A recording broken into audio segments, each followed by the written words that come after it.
For the first time, we are seeing Quest 3s discounted by significant amounts across multiple online and in-person retailers. This week we saw Walmart, Target, GameStop dropping the headset around 15% off, whether it was Target with their daily deals, Walmart just running the price of that, and even Amazon showing the headset down to $430. I'll leave links down below in case you want to try and secure yourself one at this lower price. As we mentioned more in depth in the news before though, Meta is actually offering what looks like the biggest discount we've ever seen on the headset, bundling it in a way where you actually pay per month $25 a month to get the headset, and that shows the headset discounted all the way to like $370, but you are forced to get Quest Plus and Warranty Plus with it. Although that is an interesting offer if you are brand new to the world of VR, you don't already have a vast games library, because Quest Plus would essentially give you 24 games over that time, plus the back catalog, which is like 10 games. I still personally think, for me and for a lot of people who have been in VR, Quest Plus isn't worth it at all, but for new people, this is actually looking like a decent enough deal to start considering it, especially if you are someone who prefers to make smaller payments on these big ticket items. But with all these, it is looking like there are better and better ways to save money on the Quest 3, and it does point more towards that potential future where we're seeing the Quest 2 starting to sell out, and maybe that Quest 3S or 3 Lite is going to be coming soon. We're all looking forward to connect in the end of September to finally hopefully get some final news on what's happening with this next generation of headsets. Although right now, if you're still wondering, the Quest 3 does look to be the better headset by far. The 3S is meant to be a light version of the headset, so if you find one on one of these deals and you've been thinking about it and you can save some money and get one, I would say it's a good option to do. Another way we're seeing some potential saving options right now on Quest is Meta is launching free weekends of games where you can actually get into paid games and try them for a set amount of time. This weekend you can try Breachers or Racket Club for an hour to decide if you want to buy them. An hour is probably more than enough time to get addicted to Racket Club and want to continue playing. This is a game we actually took out to the street and showed some people who are into real life sports like pickleball. The game has you active, jumping back and forth, and can be played simply like pickleball or extremely intensely, even like tennis.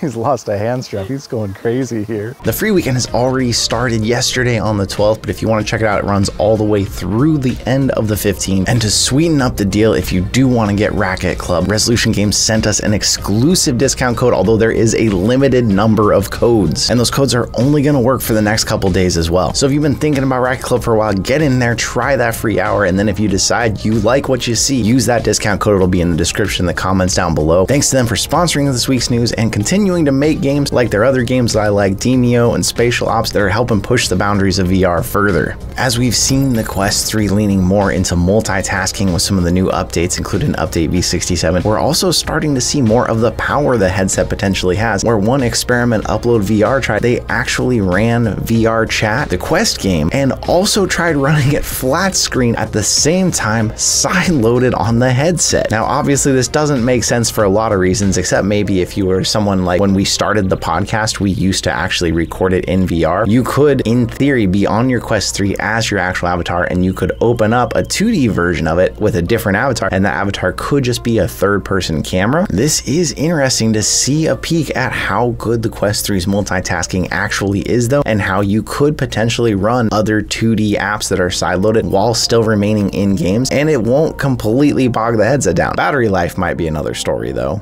Pretty big news in the Rec Room realm. If you don't know Rec Room somehow, one of the biggest social VR apps, not only in VR now, but it's also available flat everywhere, including mobile. They now have a crossover going with Destiny 2. This isn't just Destiny themed cosmetics, but there's challenges, there's an environment from Destiny, and an experience where players can actually train as guardians and play with their friends, conquering Destiny themed adventures. If you're interested in more, Soulfox did a great video covering some of this. I'll leave a link to that down below, but it's pretty cool to see such a huge IP showing up in something like Rec Room. And it does make me wonder, is this because Rec Room is so big even outside of VR with its flat and mobile components? Or is this something cluing us in that Bungie is actually looking at the VR space? We told you last year how Meta was talking about hoping to up their engagement and time people are spending in VR headsets by lowering the age limits and allowing more kids into experiences. It looks like now they're even trying to extend that to the social experiences, which already comes with so many risks. But last year they set up parent-managed family accounts with things like stronger privacy settings and restrictions, limits on device usage. And now they're basically trying to open up a lot of the options that have been in there for 13 plus, even to that 10 to 12 age range. Safeguards like letting parents delete the contacts kids have met through the app. And there was that time, if you remember, where it was really enforcing more about birth dates and trying to make sure people were using their actual birth dates. We already know there's tons of kids in VR, so my question to you on this is this a good thing because it just makes it so that the kids that are already there can possibly have better moderation tools and better safeguards in place? Is this something that you think will actually mean any more kids are in there, or is it just the kids that are in that this will hopefully help? Or do you think this is ultimately just some ploy to get more information about people with their more accurate birth dates and things to see how to market to them differently? Let me know in the comments. I hope that a lot of you out there listened when I told you about the Infinite Inside demo that was free to try on App Lab, because it was beautiful. The way it mixed MR and VR together was amazing. And now, in a surprise twist, if you had the App Lab demo, they're giving you the game for free, even though it launched on the Meta Store now with a price tag of $13. I'm planning on playing through the rest of it this weekend and seeing the rest myself, but I thought that was just a super cool thing for a developer to do, to be like, hey, if you supported us early by trying the demo, they gave it to you free. Currently, it's got 124 ratings on the Meta Store, and if you go look to the most recent reviews to see how people are feeling about it now that it's fully launched, they are still so positive. People saying it is so beautiful. One person saying it brought a childlike wonder to them as a 50-year-old cynic, with still 0% 1 or 2 star reviews at all, and a few of the lower reviews being older ones that were having problems with the progress or with some glitchiness when it was still an early demo. I'm hoping most of you out there already got it, but if you didn't and you missed out on them launching it to you for free, it is $13 if you're interested. But if you did try it and you totally forgot about it, go check your app and see if you now have it for free too. When Into the Radius 1 launched on Quest, I don't think I got anything else done that week besides playing through this game as fast and as fun as possible. Well, now Into the Radius 2 is about to launch into early access on July 24th,